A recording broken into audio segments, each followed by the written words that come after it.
inside the car that the choke is actually open. What the heck? That's a new one. Welcome back, fellow shop rats. Today here in the shop we're back on scoops. When it rains, it pours.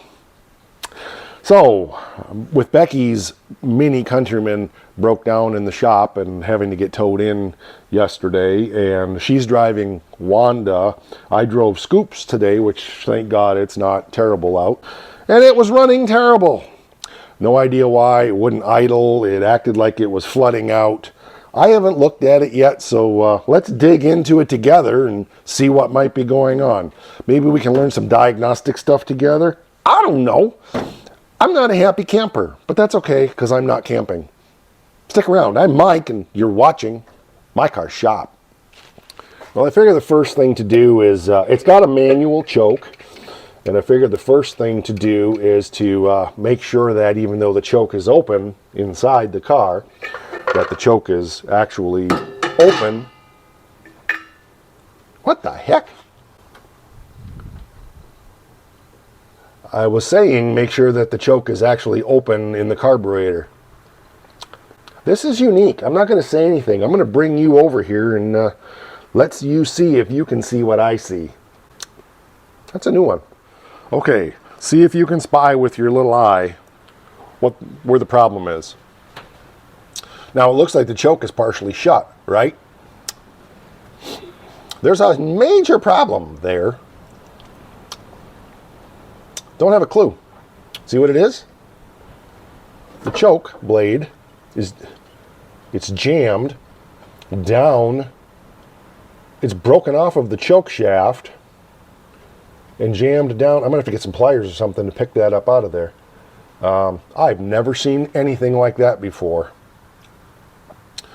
We have issues. We better get some tissues. Let me get some pliers to pick that out of there because I can't move that out of there at all. It's stucker than a stuck thing. No wonder it was running for crap. Okay, I got my handy dandy little, that thing is in there. I can move it there. Oh, there we go. Holy crap. Huh. This rod is busticated right off of there.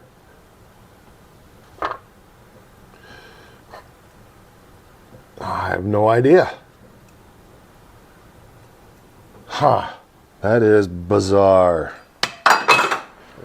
Apparently this was one of Holley's better ideas. Let's eliminate the screws so the screws don't fall down in the intake. Ha! So let's make a rod that goes across there, and it must have been annealed. Well, my concern is, where the heck is the other half of that rod? From the looks of it, it's been busted a while. But I can't see how that choke blade would have been stuck on there. I can't see it at all because I can't find it. I can't see how that choke blade was stuck on there.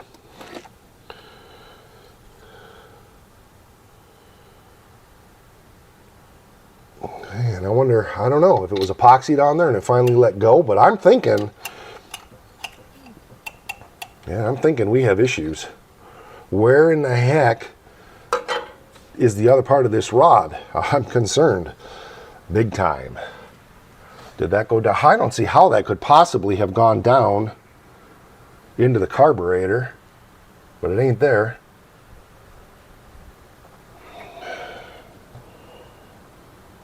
From the coloration, you can see the rod was there, because if it wasn't there, it would be all carboned up.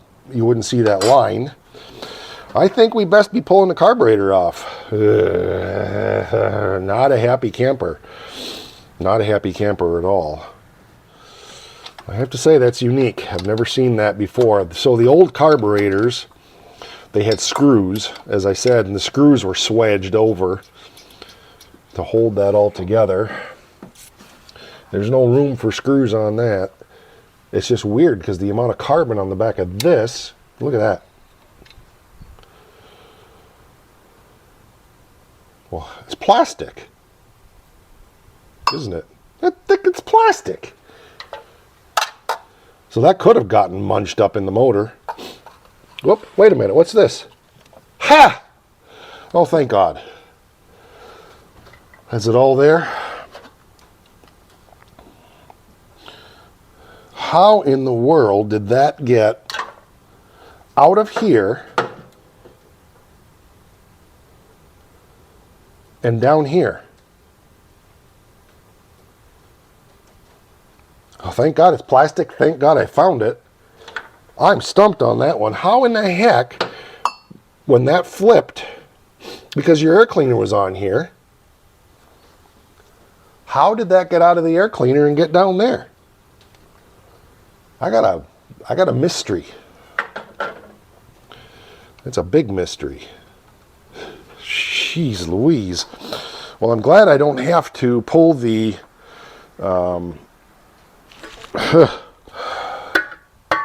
yeah, there's no way. How in the heck? Boy, I've got to do some head scratching. Big time. I don't have a clue. How in the heck did that... Okay, obviously the air cleaner had to be off. I got nothing. I've got nothing. I have two scenarios in my head. I think I know which one it is.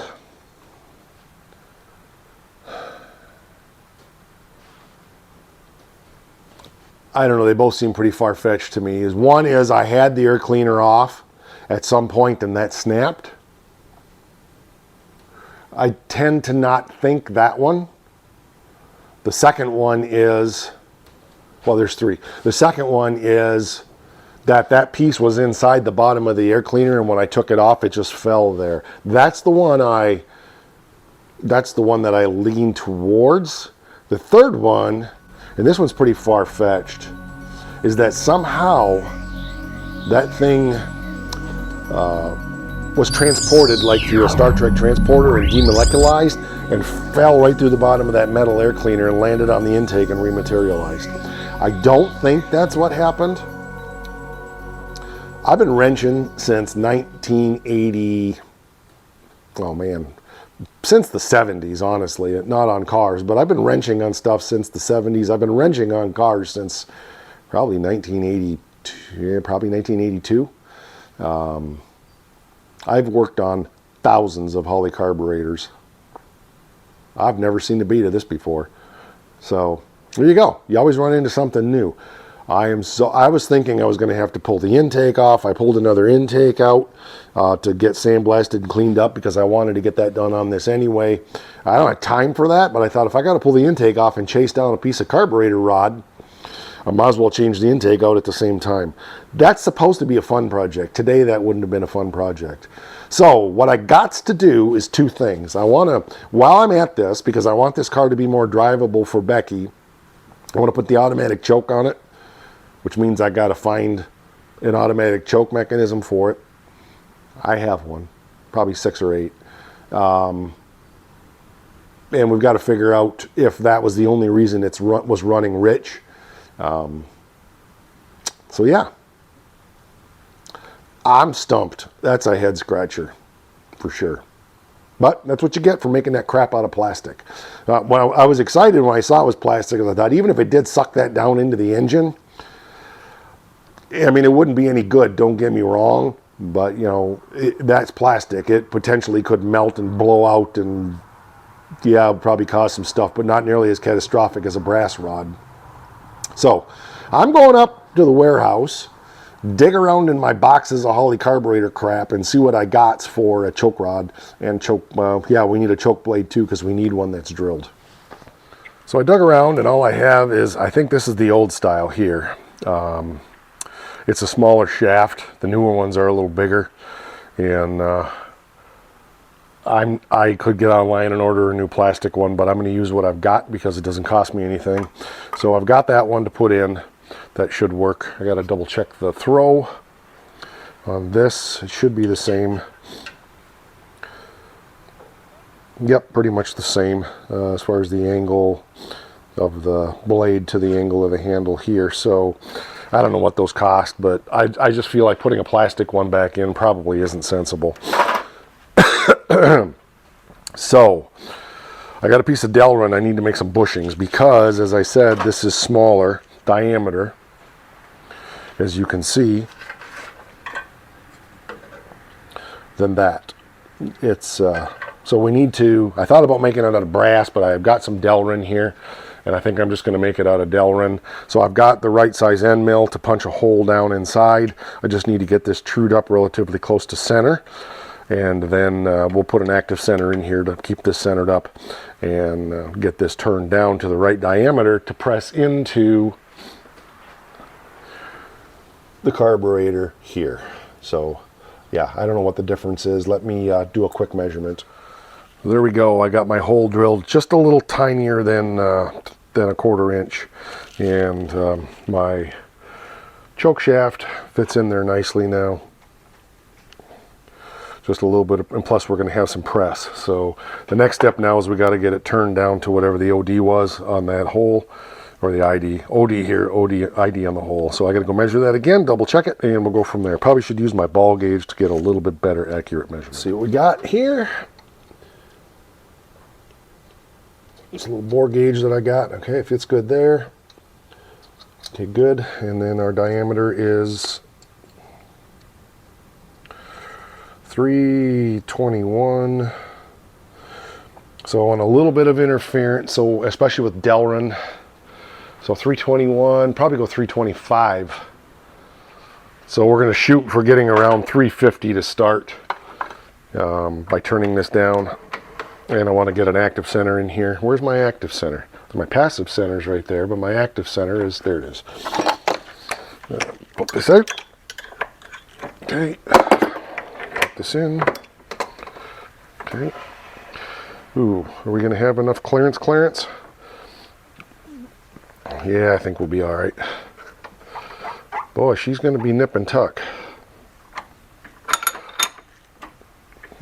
But that'll help us hold it true, provided we can reach in there far enough. I'm not sure we're going to be able to. Let's, no, we can't do it that way.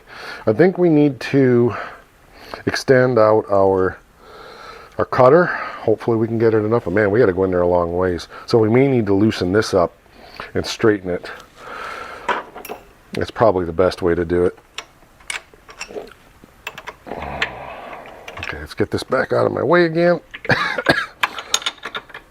Oh, setup. Setup takes forever. It takes longer to do setup than it does to do the actual job sometimes, I think. Okay, so that'll bring our tool back. Problem is now our cutter's not the right angle. So we've got to change our angle on the cutter. Drop my bore gauges down in there. I better put this back. All right, I'm going to get this set up and we'll be right back. So there we go on that. Now I'm going to switch the cutter bit around a little bit to get a good sharp one on there, because cutting Delrin can be, you want a good cutter, is what I'm saying. Can I turn you, or do I have to take you all the way off? Nope, I got to drop you is what I got to do. All right, I got to find it. And that, boys and girls, is why we have a tray under there. Okay, let's get a good sharp one. Maybe anyone but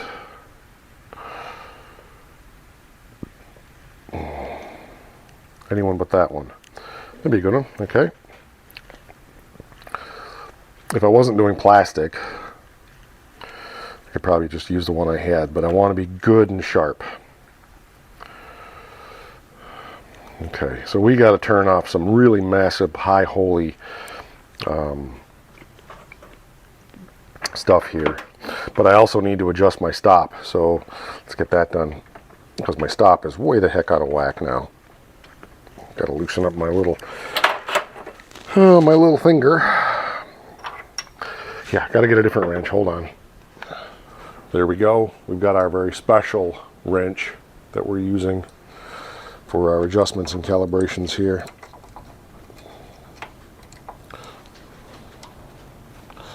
There we go. All right. Now we can turn our little adjuster back. We just want to make sure that our stop is in place so we don't crash the tool into the head. So let's get that spun this way. Make sure we've got enough. And I need to double check our depth, but that should be more than enough there. So let's tighten this down. Okay. Okay, we're about ready to start cutting. Okay, let's bring our instant center back here, our life center back in. There we go, perfect. Okay, that needs to be loose, that needs to be tight. There we go. All right, I'm going to check, make sure that I've got enough room to make 2 bushings here, and I'll be right back. Yes, those are a 1/4 inch each. So if we go up to a 1/2, we're cutting at about, oh geez, we're going to be cutting at about 75. So we'll have plenty, because we got to allow room for cutting, parting them also. So let's go just a Nova more. Just there we go. All right. No potential for the tool crashing? Nope. Okay. Here we go.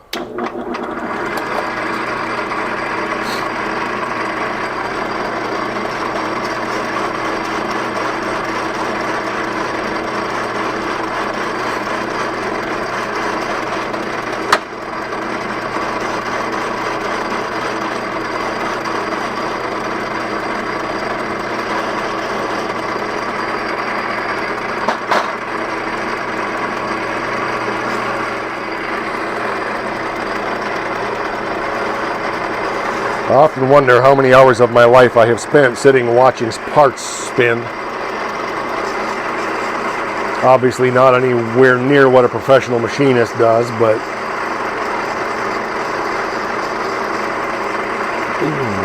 it goes back to the same philosophy. Well, why would you make that when you can just buy it? I say, why would I buy it when I can make it?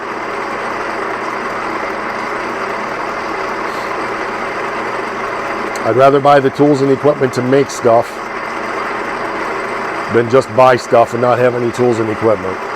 All right, this is going to take a while. We've got to get that turned down to about 300 thou, and I'm only at about like 750 thou right now. So back in we go.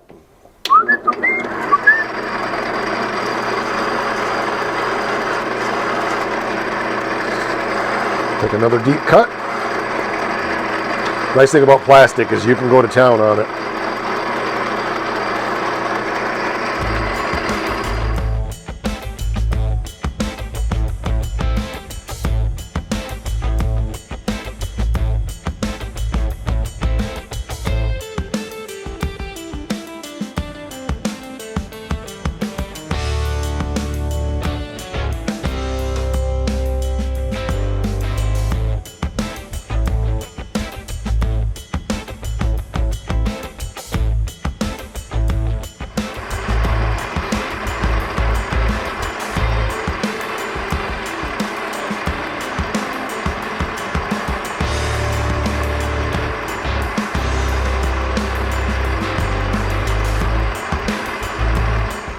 We were shooting for 350, we're at about 500 right now, so we're getting there.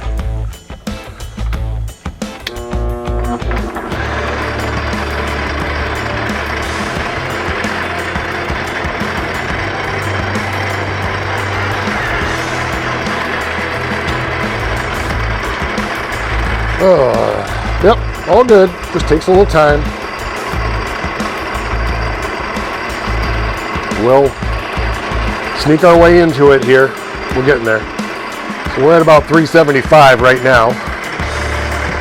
So we're snuggling our way into it.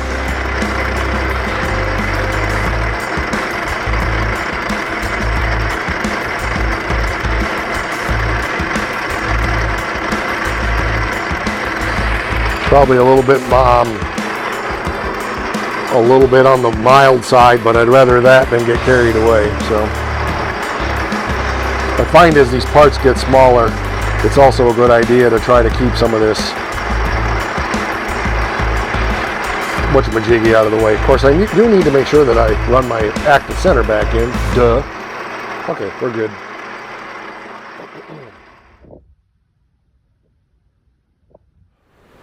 Well, there we go. Finally got this one done. What a cluster that was. Fits good. Sliding this in. Putting a little bit of Lubadobber on there.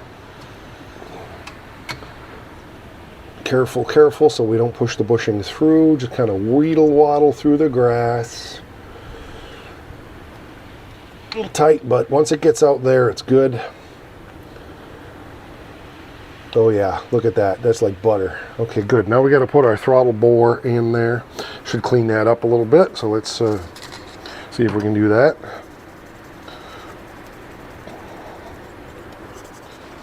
Okay, it ain't perfect, but it's done. Oh yes, we got to put our throttle rod in, or our choke rod in first. So let's get that up where we can get at it. Come on, get in there. There we go. Okay, now we've got to be straight up and down for this to go in. And this goes in like this. Shove her down, like so, and then close her. Working good. Okay, so now what we got to do is put our screws in. And we got to Loctite those babies in. So I'm going to get a little bit of lacquer thinner or something like that. Prep Sol to just clean those threads up so there's no oil in there. We'll put the good heavy duty Loctite on, screw the screws in. Well, that was a job of work, but we got her done. The choke works phenomenally, and even though it fought us, I fought the choke, and well, the law didn't win and neither did the choke. So that's cool. Also, the secondary float was stuck just a little bit, so I knocked that loose and we're good to go. So let's fire it up, make sure it sounds good, and yeah, here we go.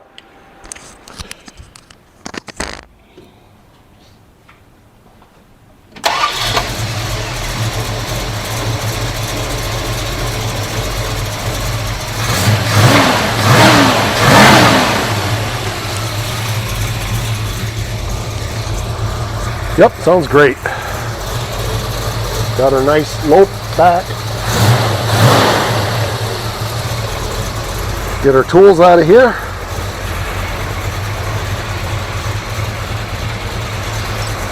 Good to go.